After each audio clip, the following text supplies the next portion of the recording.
No.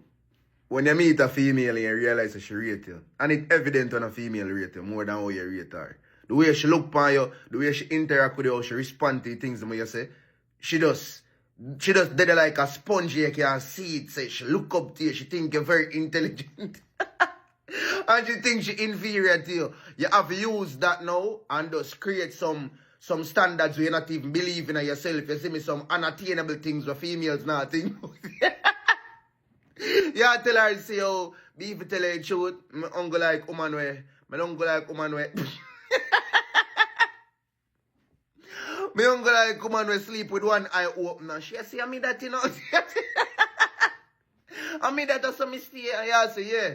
I saw me like them. I love them kind of woman that will sleep. Because you see, a good girl alone sleep with the eye open. She say, I saw me stay from a little bit. My mother tell me, say, she don't know why I'm she want to be everything we want her to be. You just use the first week and mole her blood clot and she start practicing already in the day.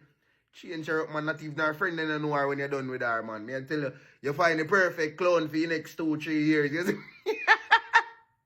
And when you're tired, you just tell her, say, you deviate from the principles. I mean, you deviate from the principles, them. You understand? That boring now. We can't work out.